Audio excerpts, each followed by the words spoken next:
Because of the actions we have taken, we are on the cusp of ending Iran's sinister threat to America.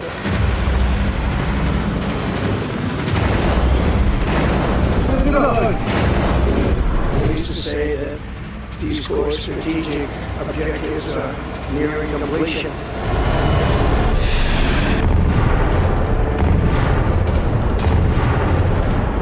We're going to hit them extremely hard over the next 2 to 3 weeks.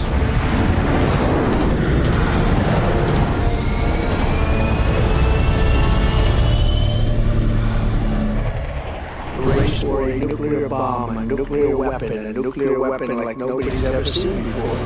They were right at the doorstep.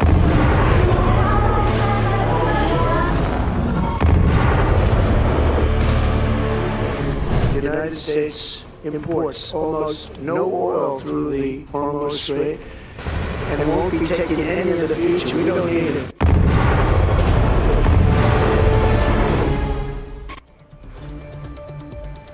शाम 5 बजे की हर बड़ी खबर देख रहा है India मेरे साथ। नमस्कार, गुड इवनिंग, आप सभी के साथ मैं हूं मलिका मल्होत्रा।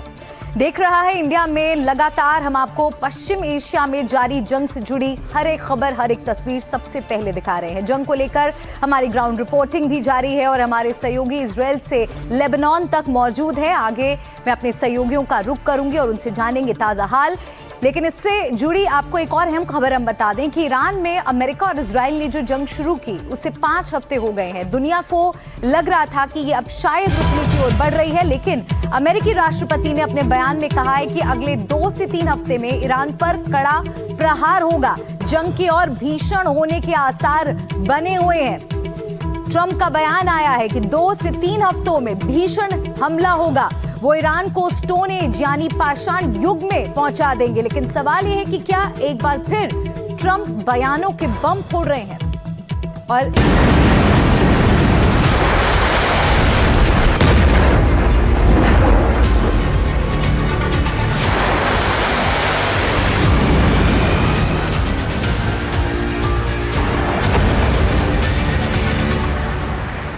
ट्रंप ने किए बड़े बड़े दावे। ईरान को ट्रंप की पाषाण युग वाली धमकी। अगले 2-3 हफ्तों में क्या होगा? ईरान से चल रही जंग के बीच अमेरिकी राष्ट्रपति डोनाल्ड ट्रंप ने गुरुवार सुबह राष्ट्र के नाम संबोधन किया। संबोधन में एक बार फिर उन्होंने दावा किया कि अमेरिका को ईरान जंग में जीत मिली है, लेकिन साथ ही चेतावनी दी कि अमेरिका 2 से 3 हफ्तों में ईरान पर बड़ा हमला करेगा। इतना बड़ा हमला कि ईरान 100 साल पीछे चला जाएगा। The progress we've made, I can say tonight that we are on track to complete all of America's military objectives shortly, very shortly. We're going to hit them extremely hard over the next 2 to 3 weeks. We're going to bring them back to the Stone Ages where they belong. Trump के बाद America के रक्षा मंत्री Pete Hegseth ने भी Iran को stone age यानी पाषाण युग में भेजने की बात सोशल मीडिया पर पोस्ट की। इसका जवाब ईरान ने दिया। IRGC एरोस्पेस फोर्स के कमांडर माजिद मौसावी ने पोस्ट किया, ये आप हैं जो अपने सैनिकों को उनकी कब्रों की ओर ले जा रहे हैं, ईरान नहीं जिसे आप पाषाण युग में भेजने का सपना देख रहे हैं।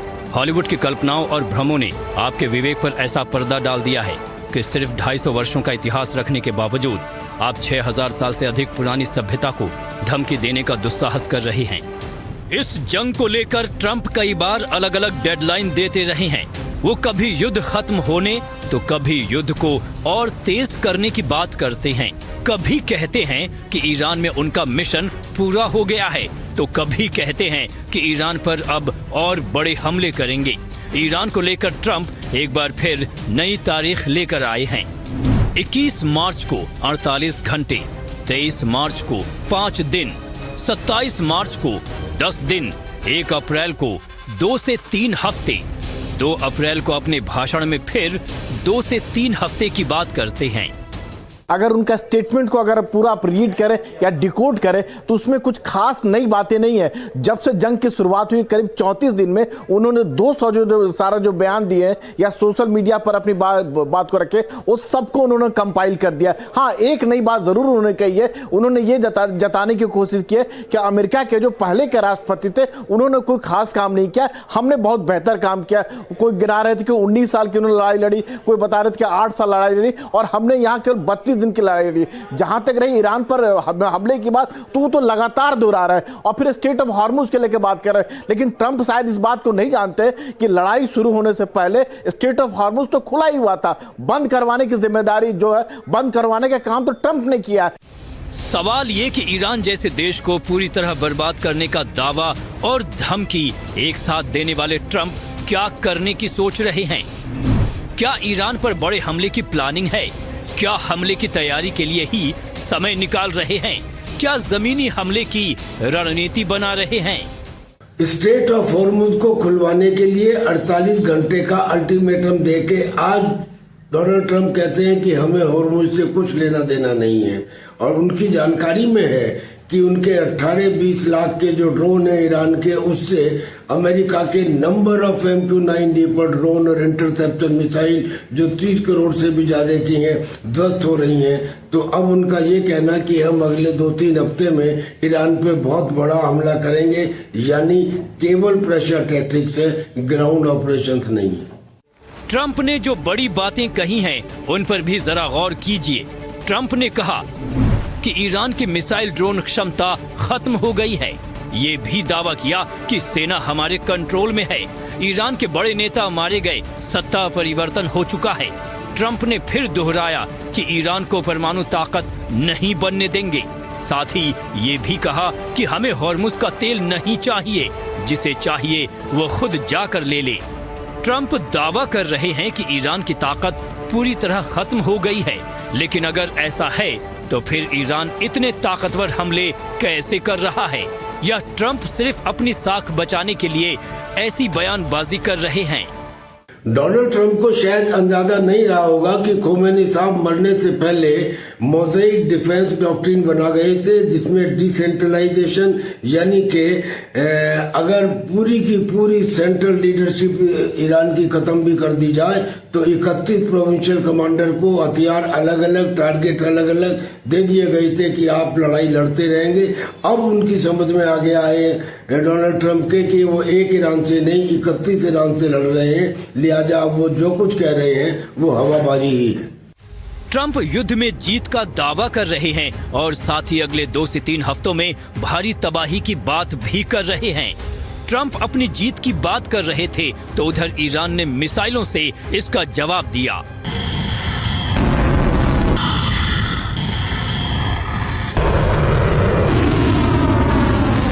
इन मिसाइलों का रुख इजराइल की ओर था। ईरान ने मिसाइल हमले कर जंग के और भड़कने के संकेत दे दिए हैं।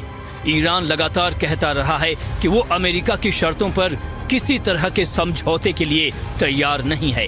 साथ ही उसे अमेरिका और ट्रंप की बातों का भरोसा नहीं। न्यूयॉर्क टाइम्स की अप्रैल 2026 की रिपोर्ट्स के मुताबिक ईरान को अमेरिकी राष्ट्रपति डोनाल्ड ट्रंप के इरादों पर भरोसा नहीं है। अमेरिकी खुफिया अनुमानों के मुताबिक ईरान का मानना है कि ट्रंप प्रशासन कूटनीतिक दबाव के तहत काम कर रहा है और ईरान संघर्ष में अपनी स्थिति को मजबूत मानता है।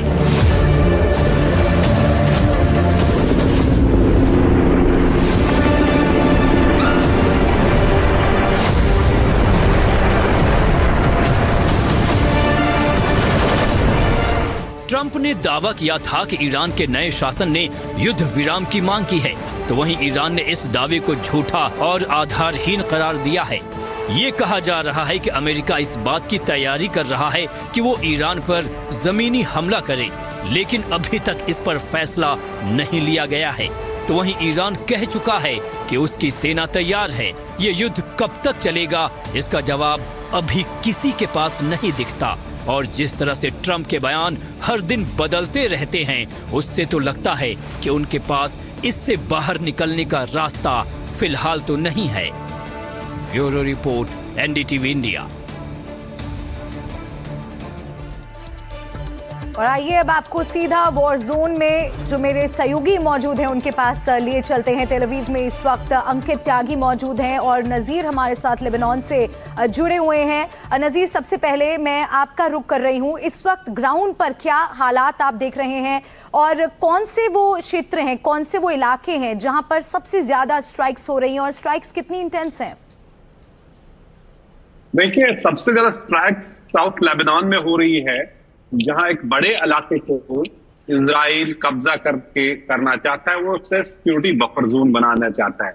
मैं भी साउथ लेबनान में हूँ, तायर में हूँ, जिसके बिल्कुल उस इलाके को पूरा कब्जा करना चाहता है। और काफी एडवांसेस पहले ही इजराइल ने की है और घमासान की लड़ाई दोनों तरफ से चल रही है।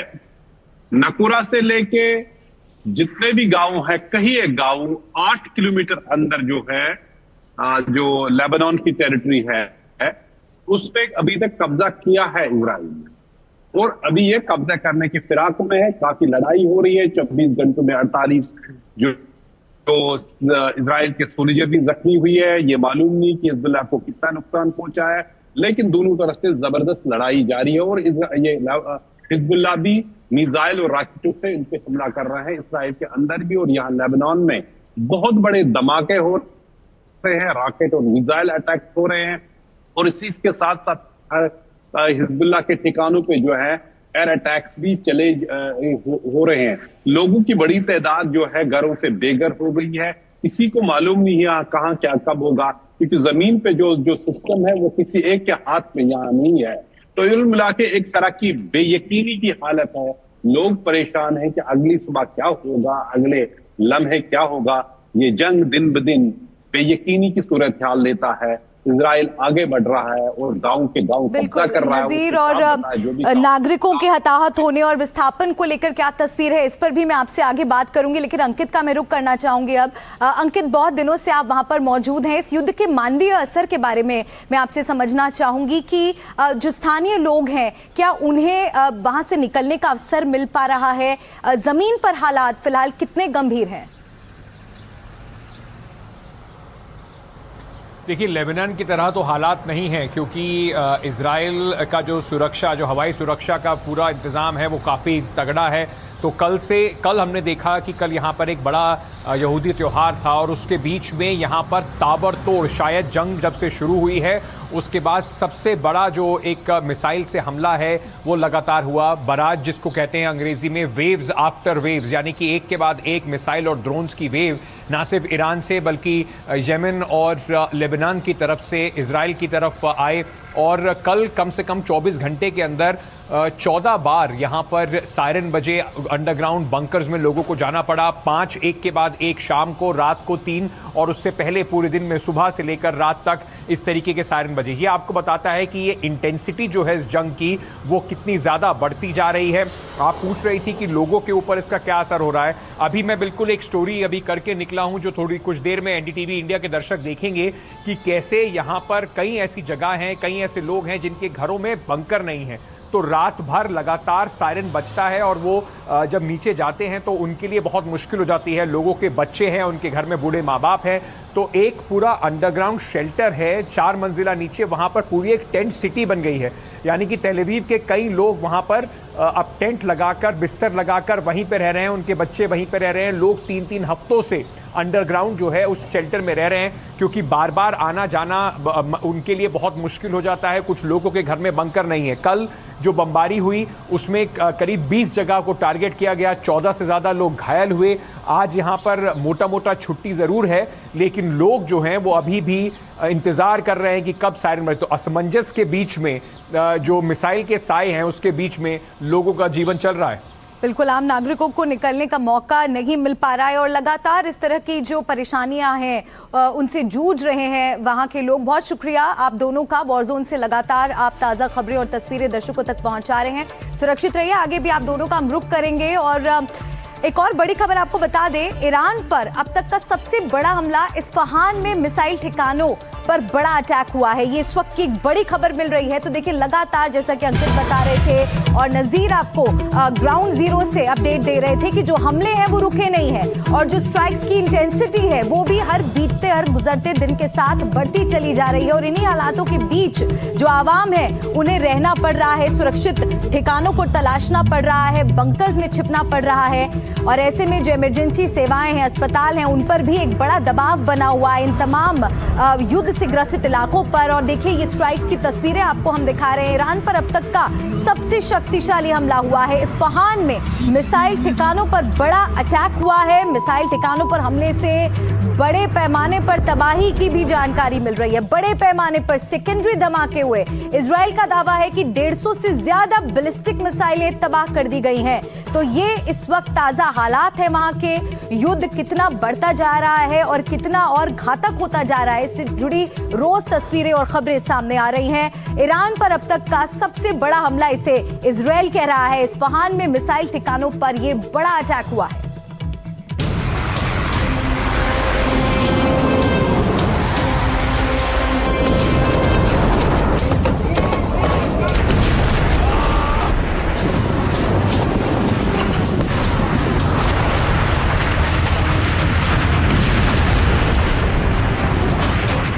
जंग का 34वां दिन।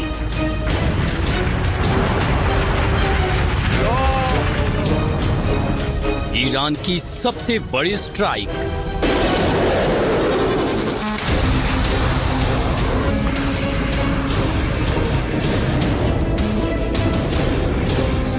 इजराइल यूएस के ताबड़तोड़ हमले।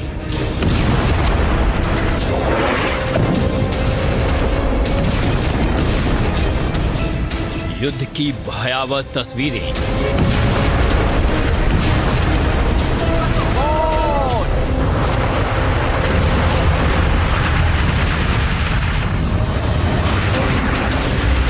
तस्वीर नंबर 1। सबसे पहली तस्वीर ईरान के इस्फहान की है। इस शहर पर इजराइल और अमेरिका ने एक और भीषण हमला किया है। यह हमला खास तौर से IRGC के ठिकानों को निशाना बनाकर किया गया। 15वीं खोरदाद बैरक पर भारी हवाई हमले के बाद हर तरफ इस तरह की आग और धुएं का गुबार नजर आया।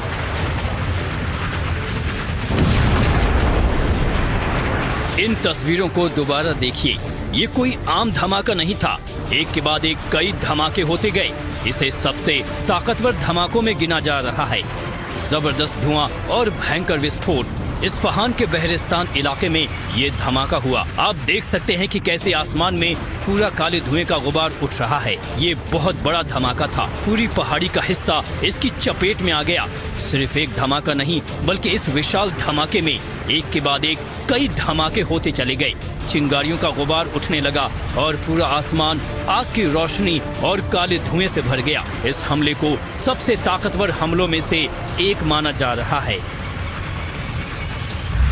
तस्वीर नंबर 2।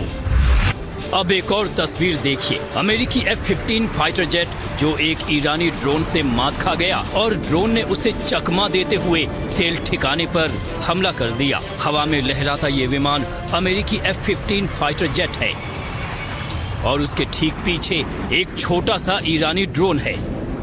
वैसे तो F-15 विमान किसी हाथी से कम नहीं है, उसकी शक्ति का कोई तोड़ नहीं है, लेकिन ईरान का शाहिद ड्रोन उसके लिए एक चींटी जैसा ही है। फिर भी ईरान के इस छोटे से ड्रोन ने F-15 को चकमा दे दिया। F-15 उसको गिराने की पूरी कोशिश करता रहा, लेकिन उसकी एक न चली। तस्वीर नंबर 3। इराक के इरबिल में ईरान ने ड्रोन हमला किया। इस दौरान एक तेल कंपनी के गोदाम को निशाना बनाया। हमले के बाद देख सकते हैं तेल गोदाम में भयंकर आग लग गई। फायर फाइटर्स आग पर काबू पाने की कोशिश में लगे हुए हैं। तस्वीर नंबर 4। इजराइल ईरान के साथ लेबनान पर भी ताबड़तोड़ हमले कर रहा है और हिजबुल्लाह के ठिकानों को ध्वस्त करने में जुटा हुआ है। हमले के बाद इजरायली सेना ने दावा किया कि दर्जनों आतंकी मारे गए, साथ ही हिजबुल्लाह के कई आतंकी ठिकाने भी तबाह किए। तस्वीर नंबर 5। ईरान ने अमेरिकी सैन्य बेस पर मिसाइल हमला किया। ईरानी मिसाइल ने एयर डिफेंस सिस्टम को चकमा देकर टारगेट को पूरी तरह तबाह कर दिया। तस्वीर नंबर 6। जंग की अगली तस्वीर देखिए। ईरान भी अमेरिका पर कहर बनकर टूट रहा है। ईरान के ड्रोन ने अमेरिका AWAC विमानों को फिर निशाना बनाया, जिसकी तस्वीर जारी की गई है। तस्वीर नंबर 7। इजराइल और अमेरिका के खिलाफ ईरान के हमलों की 89वीं लहर जारी कर दी गई है। तस्वीरें जारी कर ईरानी सेना ने ये दावा किया कि 100 से ज्यादा मिसाइलें दागी, इसके साथ ही ड्रोन और 200 रॉकेट दागे। तस्वीर नंबर 8। ईरान के बदले की आग में पूरा मिडिल ईस्ट धधक रहा है। ईरान ने इस बार बहरीन की राजधानी मनामा में अमेरिकी सैन्य ठिकानों को निशाना बनाकर बैलिस्टिक मिसाइल से हमला किया। हमले के बाद इलाके में जोरदार धमाका और धुआं देखा गया।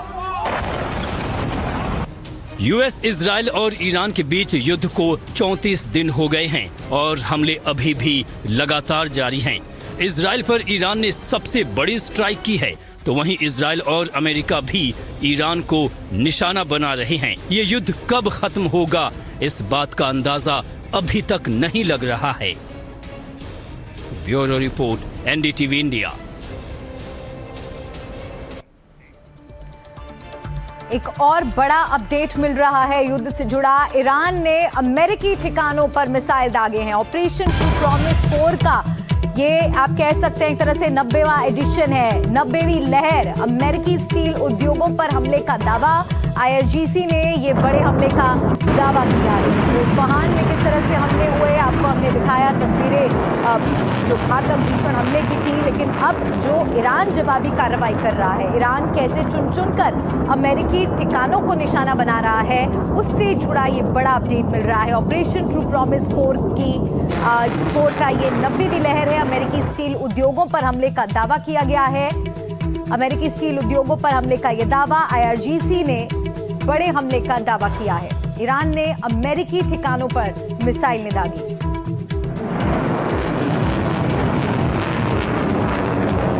तो अमेरिकी स्टील उद्योगों पर हमले का दावा किया गया है। तो भीषण होता जा रहा है ये जो युद्ध है, और दोनों ही तरफ से वार पलटवार हो रहा है। ईरान ने अमेरिकी ठिकानों पर मिसाइलें दागी हैं।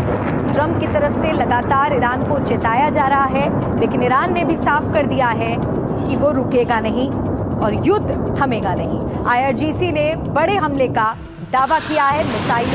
मिसाइल अटैक हुआ है और अमेरिकी ठिकानों को लगातार ईरान की ओर से निशाना बनाया जा रहा है। और एक और बड़ी खबर, अमेरिका ने तैनात किए नए विमान। A-10 फाइटर जेट्स की तैनाती हुई है। ईरान का रडार फेल करने की तैयारी में है अमेरिका।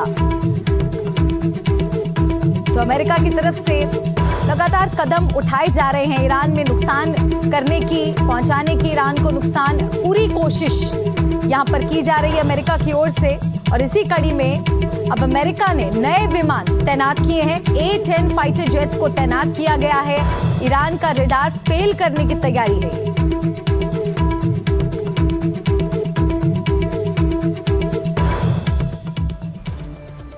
इस जंग में अमेरिका को भी भारी नुकसान उठाना पड़ा है। पश्चिम एशिया में उसके बड़े radar system, missile defence system बर्बाद हुए हैं। अब अमेरिका ने यहां अपना बेहद खास एयरक्राफ्ट तैनात कर दिया है। ये प्लेन ईरान की आंख यानी उसके कम्युनिकेशन सिस्टम को तबाह कर सकता है। इसके अलावा A-10 फाइटर जेट्स भी तैनात कर दिए हैं। तो वही ईरान की मिसाइलें अपनी सेंचुरी लगाने जा रही हैं।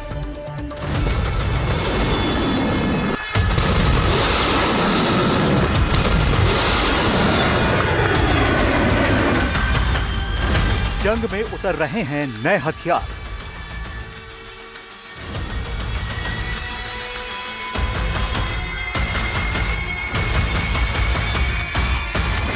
जंग में आ रहे हैं नए विमान।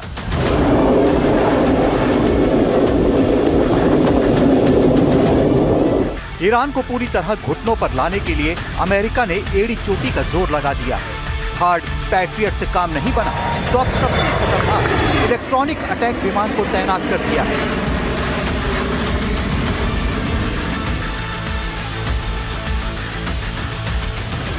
तो वहीं ईरान इनका स्वागत मिसाइलों से कर रहा है।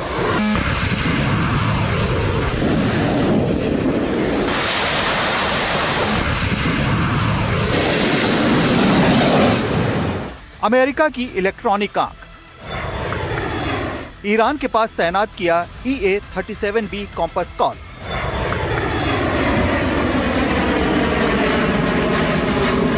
यह अमेरिका का एक अनोखा विमान है। इसकी बनावट और काम सबसे अलग है। ईरान में अब इसे उतारा गया है ताकि ईरान के खिलाफ हमलों में मदद मिल सके। इसका नाम है EA-37B कॉम्पस कॉल।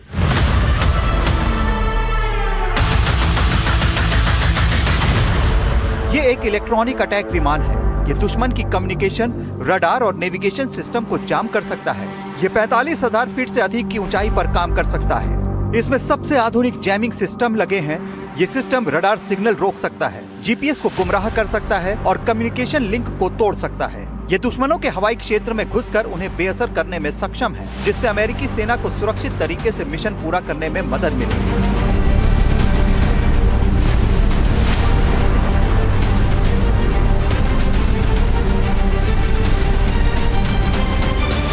EA-37B में लगे खास एंटीना और कंप्यूटर दुश्मन की रेडियो फ्रीक्वेंसी को पहचान कर उसे जाम कर देते हैं। एक ही प्लेन कई 100 किलोमीटर के दायरे में दुश्मन के इलेक्ट्रॉनिक सिस्टम को प्रभावित कर सकता है। ये प्लेन दुश्मन के क्षेत्र में घुसकर भी काम कर सकता है, लेकिन ज्यादातर सुरक्षित दूरी से ही काम करता है।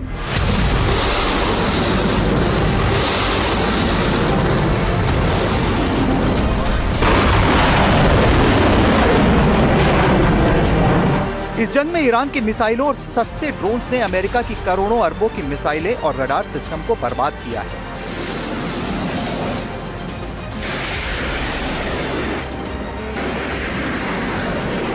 थार्ड सिस्टम की तो एक मिसाइल 100 करोड़ से ज्यादा की होती है। पश्चिम एशिया में अमेरिका के रडार स्टेशनों को भी नुकसान पहुंचा है। अमेरिका की ओर से EA-37B की तैनाती इस जंग को और भी आधुनिक बना रही है। अब जंग सिर्फ गोला बारूद तक सीमित नहीं रही, बल्कि ये इलेक्ट्रॉनिक हो गई है। अमेरिका से आया A-10 फाइटर जेट।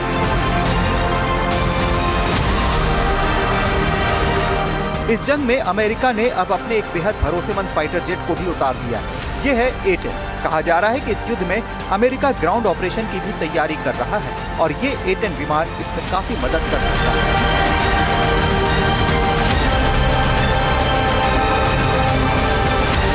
ये 2 इंजन वाला विमान है। रफ्तार करीब 650 किलोमीटर प्रति घंटा। जवानों की हवाई मदद के लिए तैनात किया गया है। ये छोटे रनवे से टेक ऑफ और लैंडिंग कर सकता है। टैंक और बख्तरबंद गाड़ियों पर हमला कर सकता है।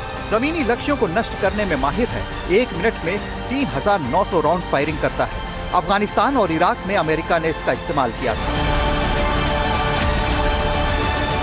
जो मरीन जिस तरह से और एम्फीबियस जो शिप जो तैनाती कर रहा है, इसका सीधा मतलब ये है कि अब ग्राउंड ऑपरेशन करेगा। और इस अगर विमान की खासियत की बात करें तो बहुत इसकी स्पीड जो है बहुत ज़्यादा नहीं होता है। B-2 F-35 की तरह नहीं होता है। 650 किलोमीटर की स्पीड होता है। और इसकी जो बॉडी जो होती है इतनी मजबूत होता है कि कोई छोटा मोटा के गन से अगर इसे फायर किया जाए इस पर कोई असर नहीं होता है।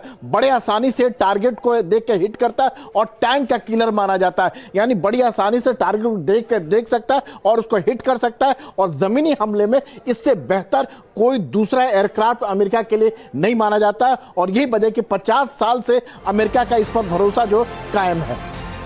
माना जा रहा है कि इस विमान की जरूरत अमेरिका को ईरान में ग्राउंड अटैक में पड़ सकती है। हालांकि ये कहना मुश्किल है कि अमेरिका ग्राउंड अटैक करेगा या नहीं। इस बीच ईरान अमेरिकी ठिकानों और इजराइल पर मिसाइलों और ड्रोन से हमला कर रहा है। ईरान की मिसाइल वर्षा, 89वीं लहर, 100 मिसाइलें चली। मिसाइल वेव की सेंचुरी की बात।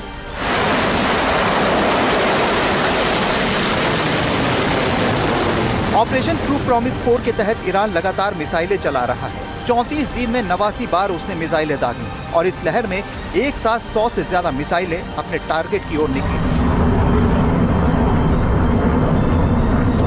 इनका निशाना इसराइल और बहरीन में अमेरिकी सैनिक थे। मिसाइलों के साथ ड्रोन्स और रॉकेट भी फायर किए गए।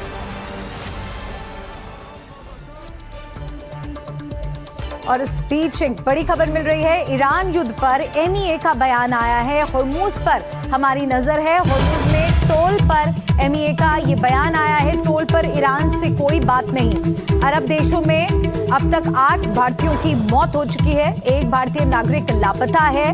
भारतीयों की सुरक्षा के लिए सरकार प्रतिबद्ध है। होर्मुज में टोल पर MEA का ये बयान आया है। पश्चिम एशिया संकट पर MEA का बयान। होर्मुज पर हमारी नजर।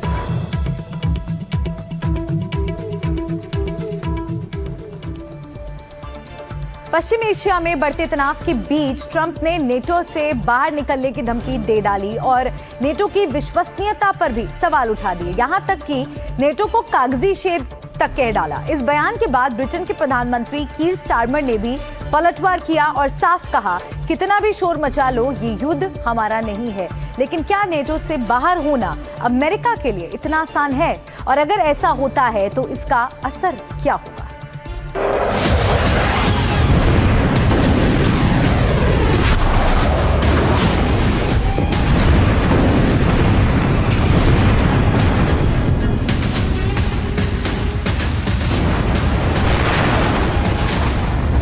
नेटो से नाराज डोनाल्ड ट्रंप।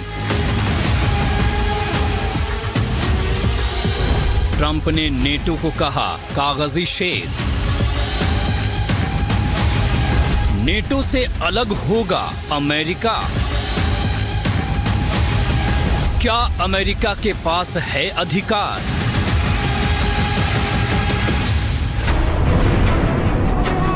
इजराइल, अमेरिका और ईरान के बीच चल रहे युद्ध में डोनाल्ड ट्रंप ने नेटो से अलग होने का राग छेड़ दिया है। दरअसल नेटो के साथी देशों ने ट्रंप की लड़ाई को अपना समर्थन देने से इनकार कर दिया।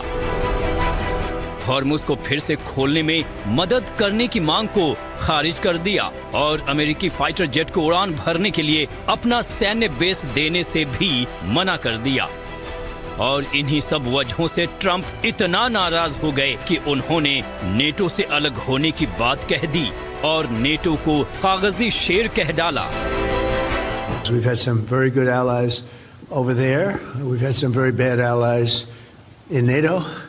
I hope you're all watching that, Scott, because we had some asks, and you know we spend trillions of dollars on NATO, and when we need them, which we never do, we didn't need them here either. To be honest, I was really asking because I wanted to see what they do. We didn't need them. We blasted the hell out of them, out of Iran, and the last thing I needed was NATO stepping in our way, because they're a paper tiger. इससे पहले Trump ने Britain पर भी निशाना साधा था और British PM के खिलाफ टिप्पणी की थी, जिसके बाद ब्रिटेन के पीएम कीर स्टारमर ने ट्रंप पर जबरदस्त पलटवार किया। उन्होंने जोर देकर कहा कि ब्रिटेन नेटो के प्रति पूरी तरह प्रतिबद्ध है। और एक और बड़ी खबर, ईरान युद्ध पर पुतिन का पहला बयान सामने आया है। संघर्ष को तुरंत खत्म किया जाए। मिस्र के विदेश मंत्री से पुतिन ने मुलाकात की। बद्र अब्देल अत्ती से मुलाकात के दौरान पुतिन ने ये बयान दिया, संघर्ष का जल्द समाधान निकाला जाए। मिस्र के विदेश मंत्री से मुलाकात के दौरान पुतिन का ये बयान।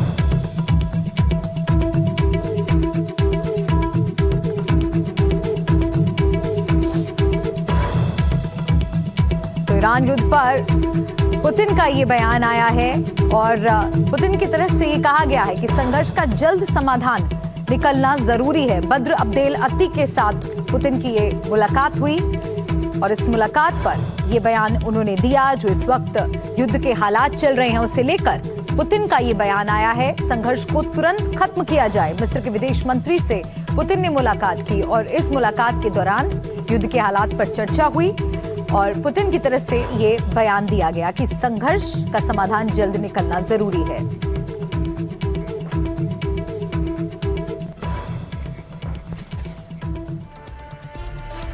एक और जंग का मोर्चा खुला हुआ है लेबनान और इजराइल की सीमा पर। इजरायली सेना लगातार बेरूत समेत दूसरे शहरों पर हमले कर रही है, तो वहीं ईरान समर्थित गुट हिजबुल्ला इजराइल पर ड्रोन और रॉकेट से हमले कर रहा है। हमारी टीम लेबनान और इजराइल में मौजूद है, वहां क्या हालात हैं ये हम आपको दिखाते हैं।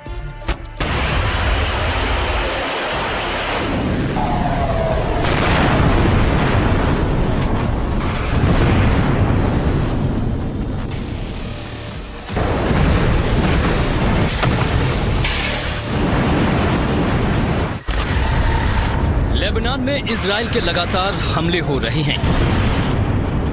कहीं पुल तबाह हो रहे हैं तो कहीं इमारतें ध्वस्त हो रही हैं। कई बेगुनाह इन हमलों में मारे जा रहे हैं। एनडीटीवी ग्राउंड पर मौजूद है और आपको इस युद्ध से जुड़ी हर तस्वीर दिखाने की कोशिश कर रहा है। दक्षिणी लेबनान में फ्यूल स्टेशन पर भयंकर तबाही देखने को मिली। साउथ लेबनान में तबाही का मंजर हर जगह दिखाई दे रहा है। फ्यूल स्टेशन ट्रैफिक चलने का जैसे वो लाइफ लाइन है, लेकिन जब उसी को उड़ाया जाए तो लाइफ लाइन ही ख़त्म होती है। तो ये देख लीजिए इस फ्यूल स्टेशन की क्या हालत कर दी गई है। इस पे पिछले हफ्ते एक मिसाइल दागे गए। ये देख लीजिए, ये स्टोरेज टैंक है इस फ्यूल स्टेशन की। ये देखिए क्या हालत है इस फ्यूल स्टेशन की। ये सिर्फ मिलिट्री टारगेट नहीं होते हैं कि आप हिजबुल्लाह से लड़े, यहाँ जो कुछ भी उनको लगे कि कोई चीज़ उसको ख़त्म कर देते हैं। ये देख लीजिए, ये है फ्यूल स्टेशन की हालत। ये तबाही का मंजर हर जगह देखने को मिलता है, हर जगह। और हमें बताया गया कि जब इस पे हमला किया गया तो 1 घंटा पहले यहाँ के लोगों को वार्निंग दी गई कि आप यहाँ से निकल जाओ, और उसके बाद ये बॉम्बिंग शुरू हुई। इजराइल के हमलों से साउथ लेबनान में हर तरफ तबाही का मंजर है, लेकिन ये हमले सिर्फ हिजबुल्लाह पर ही नहीं हैं। सड़कों पुलों को निशाना बनाया जा रहा है। फ्यूल स्टेशन बर्बाद हो गए हैं। आम लोग इसका खामियाजा भुगत रहे हैं। ये देख लीजिए, यहाँ सिर्फ ये मिलिट्री टारगेट नहीं है, फ्यूल स्टेशन भी टारगेट है, सड़कें भी टारगेट है, और जिससे ज़िंदगी जो चलती है उस सब चीज़ को टारगेट किया जा रहा है। इजराइल लेबनान जंग में काफी तेजी आई है। इजराइल ने यहाँ कई गांवों को अपने कब्जे में ले लिया है। मेरे बाईं जानिब है नकूरा गांव पीछे, तो नकूरा को पहले कब्जा किया गया। उसके बाद जो दूसरे गांव थे उनको कब्जा किया गया, जिसमें बयादा है, फिर शम्मा है इस साइड, और मंसूरी है, फिर ऐनता और हद्दादा में काफ़ी जंग चल रही है। मैं आपको दिखाऊँ ये गांव कहाँ कहाँ है। ये देख लीजिए, यहाँ है नकूरा, ये है नकूरा। नकूरा के हम जब उसको कब्जे में लेने के बाद यहाँ पहुँचे बयादा, ये है बयादा, और उसके बाद शम्मा ये है, ये इस इलाके को भी कब्जा किया है। फिर मंसूरी है, और फिर ऐनता और हद्दादा में काफ़ी ज़बरदस्त लड़ाई हो रही है इस वक्त। बड़े बम गिर रहे हैं, मिसाइल अटैक हो रहे हैं, रॉकेट अटैक्स हो रहे हैं। ज़बरदस्त जंग इस वक्त इन इलाकों में जारी है। इस जंग को 1 महीने से ज्यादा हो गया है और लेबनान में हालात बद से बदतर हो रहे हैं। आम लोग मारे जा रहे हैं। 1200 से ज्यादा लोगों की मौत हो चुकी है। हर तरफ तबाही का मंजर है। 12 लाख से ज्यादा लोग अपने घरों को छोड़कर पलायन कर चुके हैं और इस जंग के खत्म होने के आसार अभी नहीं दिख रहे हैं। Bureau report, NDTV India.